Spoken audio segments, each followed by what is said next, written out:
9 TV Telangana news కి స్వాగతం. మెదక్ జిల్లా రామాయంపేట మండలం వెంకటాపూర్లో ఆర్ గ్రామంలోని అధిక ఎండ తీవ్రతలోని పంట పొలాలు ఎండిపోవడంతో గత్యంతరం లేని పరిస్థితులలో రైతులు వాటర్ ట్యాంకుల ద్వారా నీటిని తీసుకొని వచ్చి పంటలకు నీటిని అందిస్తూ ఉన్నారు. ప్రభుత్వాలు కోట్లు ఖర్చు పెట్టి ప్రాజెక్టులు కట్టి ప్రతి ఎకరానికి సాగునీరు అందిస్తామని చెప్పిన హామీలు నీటి మూటలుగానే మారాయి. వర్షాభావ పరిస్థితుల ప్రభావంతో వేల పెట్టుబడి పెట్టి పంటలు సాగు చేశామని పంటలు ఎండిపోవడంతో తాము తీవ్రంగా నష్టపోతున్నామని ప్రభుత్వం స్పందించి తమను ఆదుకోవాలని కోరుతున్నారు.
బంద్ అయితే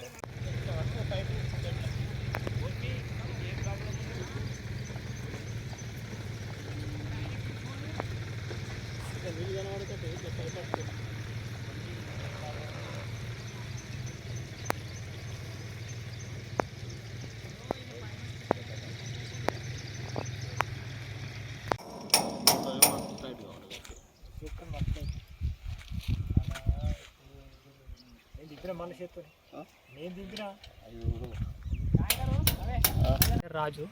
మా విలేజ్ వచ్చేసి వెంకటాపూరు. పోయిన సంవత్సరం నుంచి వ్యవసాయం చేస్తున్నాను. పోయిన సంవత్సరం బోర్ వేసాను. మా భూమిలో అధికం పడ్డాయి. దాంతో ఈ సంవత్సరము 3 ఎకరాలు కౌలు తీసుకొని చేయడం జరిగితే పోయినసారి బాగానే పండింది. దాని ధీమాతోటి ఈ సంవత్సరం కూడా వేయడం జరిగింది. దాంతో ఈ సంవత్సరము బోర్లన్నీ అధిక ఎండ వలన బోర్లు ఎత్తేయడం వల్ల పంట నష్టపోయే అవకాశం ఉన్నాయి. పొట్టకచ్చే దశలో నీళ్ళు ఎత్తేయడం జరిగింది. దీంతో మేము ట్యాంకర్లు తీసుకొని పారబెట్టడం జరుగుతుంది. ఇది ఆఖరికి మరి పొలము చేతికి వస్తుందా లేదా తెలియదు.